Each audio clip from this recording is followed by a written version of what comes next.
ChatGPT EDU'ды қолдануда қателіктерден қалай аулақ болуға болады?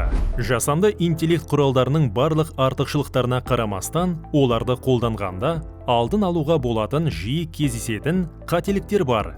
ChatGPT EDU'ды дұрыс пайдаланбаудың алдын алуға арналған ең тиімді тәжірибелерді ұсынамыз. Кейбір жиі кездесетін қателіктерді және оларды қалай болдырмау керектігін қарастырайық. Қате — бұл педагогтың өзінің қатысуынсыз тапсырмаларды, сабақ жоспарларын құру, жұмыстарды тексеру, білім алушыларға жауап беруді толықтай ChatGPT-ге жүктеуге тырысуы. Автоматтандыруға шамадан тыс тәуелділік сіздің жеке стиліңізбен педагогикалық ерекшелігіңіздің жоғалуына әкелуі мүмкін. ChatGPT EDU'ды көмекші құрал ретінде пайдаланыңыз.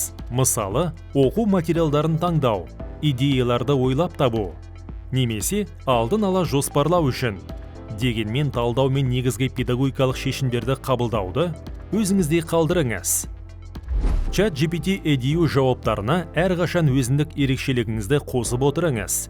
Тілдік стильді білім алушыларыңызға бейімдеп, өз тәжірибеңізден нақты өмірлік мысалдарды қосыңыз. Келесі қателік — ChatGPT жауаптарын тексермей, сол күйінде қабылдау. Жасанды интеллект шын мәнінде дұрыс емес, бірақ өте сенімді көрінетін жауап бере алады. Мысалы, ол өмірде болмаған тарихи фактіге сенімді түсініктеме беруі мүмкін. ChatGPT жауаптарына тексеруді қажет ететін нұсқа ретінде қараңыз. Фактілер мен дереккөздерді тексеріңіз. Әсіресе деректер мен статистика сұратқан кезде ChatGPT-ден сілтемелерді сұраңыз. Немесе іздеу режимін қолданып, олардың сенімді дереккөздерден екеніне көз жеткізіңіз. Ақпаратты әріптестермен бірлесіп тексеру де тиімді тәжірибе болып табылады. ChatGPT EDU берген жауаптарды өзара қарап шығу, тың көзқараспен ықтимал қателіктер мен дәлсіздіктерді анықтауға көмектеседі. Сұраныстарды контекстсіз және күтілетін нәтижені нақты түсінбестен анық емес түрде тұжырымдау дұрыс емес. Мұндай жағдайда жауаптар тым жалпы болып кетуі немесе педагогикалық міндетке сай келмеуі мүмкін. Промпт жазу өнеріне көңіл бөліңіз және бұл дағдыны әріптестеріңізбен білім алушыларыңыздың бойында дамытыңыз. Тиімді промпт нақты әрі мазмұнды болып келеді. Мысалы, математикадан сабақ жоспарын жаса деген сұраныстың орнына келесідей промпт берген дұрыс. 8-ші сыныпқа арналған квадраттық теңдеулер тақырыбында сабақ жоспарын құрастыр. 45 минут. Онда сабақтың мақсаттарын, әртүрлі қиындық деңгейіндегі тапсырмалардың мысалдарын, оқушылардың жиі жіберетін қателіктерін және үй тапсырмасын көрсет. Егер алынған жауап күткеніңіздей шықпаса, оны осы алғашқы нұсқамен шектелмеңіз. Сұрауыңызды нақтылаңыз, толықтыруды сұраңыз, қосымша шарттар қосыңыз және бағыттаушы сұрақтар қойыңыз. ChatGPT мен жұмыс істеу диалог жүргізу тәжірибесіне негізделеді. Оны саналы және басқарылатын өзара әрекеттесу құралы ретінде пайдаланыңыз. Жасанды интеллектпен жұмыс істеуді үйренудің маңызын елемей, оны енгізіп, өзіңіз үйренбей және білім алушыларды дұрыс пайдалануға үйретпей қоюға болмайды. Нәтижесінде бұл құрал тиімсіз қолданылуы немесе ережелер бұзылып пайдаланылуы мүмкін. Педагог ретінде алдымен өзіңіз оқып үйренуден бастаңыз. Жасанды интеллектінің мүмкіндіктерін, шектеулерін және оны жауапты түрде қолдану қағидаттарын меңгеріңіз. Содан кейін оны мақсатты түрде білім алушыларға үйретіңіз.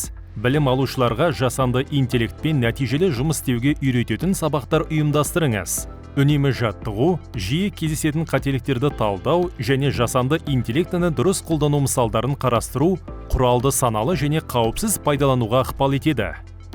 Білім алушылардың жасын, жеке ерекшеліктерін, дайындық деңгейін және құпиялылық талаптарын ескеру өте маңызды. Мысалы, бастауыш сыныптағы оқушыларға арналған жауаптар олардың жасына және танымдық ерекшеліктеріне бейімделуді талап етеді.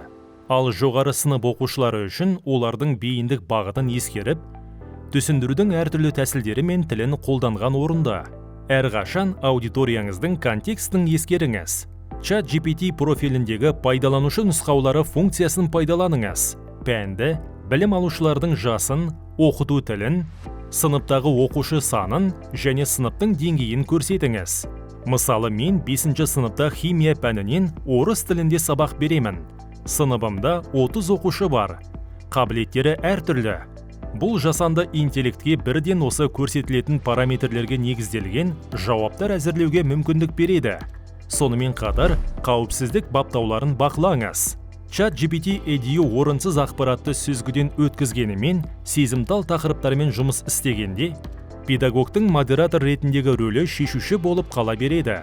Естеріңізге сала кетейік, сезімтал тақырыптар бұл бөтен адамдарға белгілі болып кетсе, немесе дұрыс қолданылмаса, адамға зиян келтіруі мүмкін ақпарат. Оларға денсаулық, отбасы, сенім, шығу тегі сияқты тақырыптар жатады. Сондай-ақ, құқықтық және этикалық талаптарды қатаң сақтаңыз. Пайдалануға болмайтын деректерді енгізбеңіз.